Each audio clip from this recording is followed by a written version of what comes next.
Hi, Jamie Davis here from EMS Today 2015, and one of the best things that I look forward to each year in EMS is the opportunity to come here and talk with the EMS 10 awardees. And I've got one of them here with me today who's actually a good friend of mine. We've actually talked with him on the shows that I do in the past, and I'm really excited. Antevy, Dr. Peter Antevy, you have been recognized for the Antevy pediatric dosing system, and I just want to congratulate you. We talked about this and we've interviewed each other, Yes. to talk to you about this many times, Yes. but you finally got recognized by received your EMS 10 award, so congratulations first Thank of all. you. I appreciate that, Jamie. For people that don't know, explain to them what is the dosing system that you came up with and what makes it so special and worthy of this award. Thank you. I guess I'll start with what people currently do. Is we've been told for years to take a length-based tape and spread it out as you get to the scene. Mom and dad are watching you, kids there, and then so you're basically kind of showing your hand that you're kind of coming in unprepared. At least it gives the impression of coming in unprepared. Then once you get the dose in milligrams, you have to calculate them to milliliters. As an example, dextrose, 10.5 grams of D25. Find one person who can figure that out quickly. So you end up with a whole new set of problems once you get to the scene. So I didn't think it felt good for me in the emergency department, and for years I had a problem with that. And then when I started riding on the ambulances and seeing what our guys were doing in front of mom and dad at the poolside or at the bedside, I realized they had the same problems I had. And so our system takes away the need for measuring people, although we do offer that option, okay? But we have an age-based system. So with an age-based system, think about it, you can hear 3-year-old in cardiac arrest, and en route you say, okay, 3-year-old, 15 kilos, the epidose is 1.5 cc's. You talk to your partner, it's what we teach, you talk to your partner, you'll be engaging the mom and the child, I'll do the medications, and now you walk off the truck and you have that air about you that, hey, I'm here to help and I will help, and then everything is seamless. And so from a paramedic perspective, they kind of feel present for the pediatric arrest as if they were in an adult arrest, because they feel really good about that. Yeah, and that's something, we practice our adult megacodes over and Sure. over and over and over again, but we don't practice those pediatric things because they're few and far between. But when they happen, they very much need our attention to be completely present in the event as it occurs and not be unprepared, like you said. So this is requiring, it's not magic dust, it's not going to be an ultimate fix. There's going to be some education, Yep. There's going to be some things people need to adjust in their thinking, but it's a good system because it's simple. Yeah, I think that the paramedics, we've been told for many years, Jamie, that pediatric advanced life support and ACLS are two different things. But if you think about it, they're really the same exact thing. That's always bothered me, by the way. I always thought, it seems like, I know we don't treat kids like small adults. Oh, I do. But in some cases, especially for these types of resuscitation events, you absolutely do. It's just different doses. I have no problem saying, now that I'm becoming an EMSer, I spend 80% of my day now as an EMS medical director. I will say that if you're a paramedic out there, or even by an adult emergency room doctor, you should treat a kid like a little adult, because their cardiac arrest, if you look at the algorithms, are the same, okay?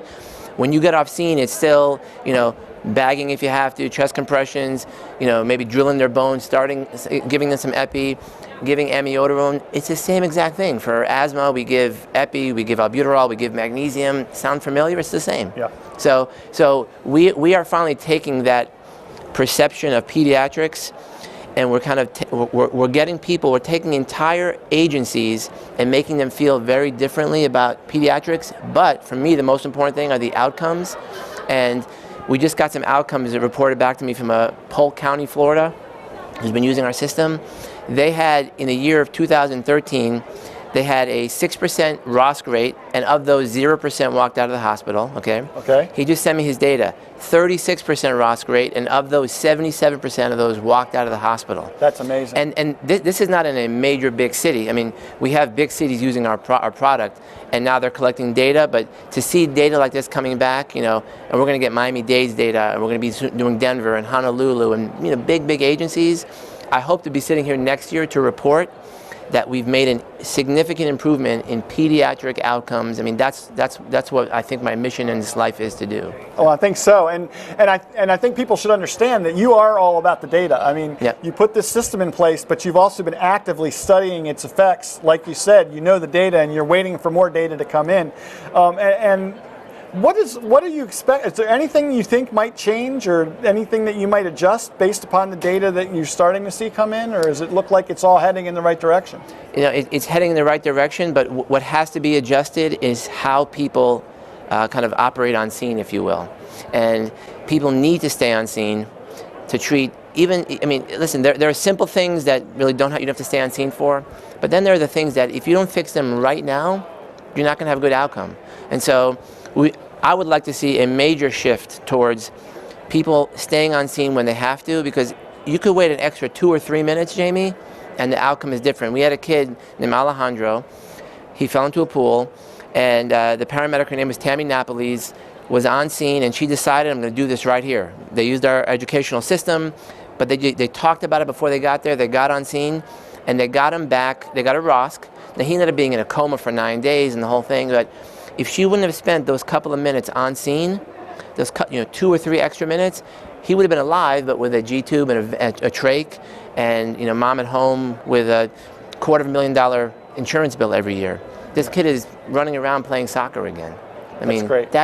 So those couple of minutes are really critical, and I think that I would like to see people kind of move towards that understanding. That would make me feel very happy. And it's about confidence level, really, it is. Peter. I mean, I think we're confident enough to stay on the scene and work that adult arrest, but we're not always confident enough to do the same thing with the pediatric patients, even though we probably should, as you say. But your system gives us that confidence to begin doing that, and you also talk about some other things. Is talking to each other as a partner with your team, going in. What are we going to do? You're going to handle this. I'm going to handle that. Assigning tasks and duties, which ACLS has been saying do for adults. We need to be doing the same types of things and be prepared for what we're going to approach and see as for our pediatric patients too. Well, I'm really glad you mentioned that. In my lecture tomorrow, I'll be talking about my pediatric pit crew approach. It adds in one very specific thing, which is the pre-arrival discussion. So you and your partner are driving to the scene, and you have that discussion, and we kind of just we'll script you a little bit and teach you how to do that. It makes a huge difference in the ability to stay on scene. I've said this before, but the decision of whether or not you'll stay on scene happens before you get to the scene. Yeah. And so we now understand that, and for me that was a huge light switch to turn on, to say they're making the decision to leave before they even get there. So how do we change that? And now we're doing that. So it's really exciting stuff. So where can people find out more about your system and what you've been doing and some of the other organizations and agencies that are using it? Thanks. Yeah, we can go to our www.antevy.com. I'm on Twitter, Antevy. I'm on LinkedIn. We're on Facebook, all that type of thing. But hopefully, I think that once we start bringing in some of the data and linking up with some people out there who are really big data people, I think that we're going to take this to the next level, and I'm really excited about it. Fantastic. Well, Dr. Peter Antevy, thank you, and congratulations again on your EMS 10 award. Thank you. One last question before we close out here. Why do you think it's important for EMS to have something like an EMS 10 Innovators Awards?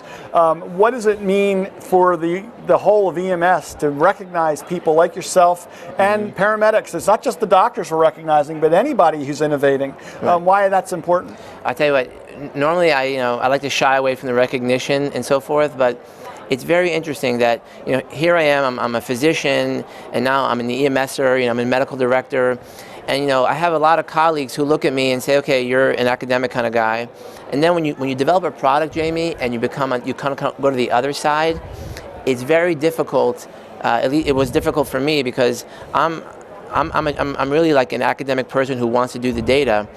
When you get an EMS 10 award and your colleagues are essentially telling you, hey, you know what you're doing is really good, and we approve of it and we appreciate it, that really meant more to me than the award itself. Because it's really that, hey, maybe I have done something that the medical community is embracing, and so for me, that's why this is special.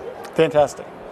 Well, I want to thank you for joining me, and I want to thank all of you. Remember, you can find more of these segments over at emstoday.com and over at JEMS.com, and we'll have more of the EMS 10 awardees coming up for you here in just a little bit.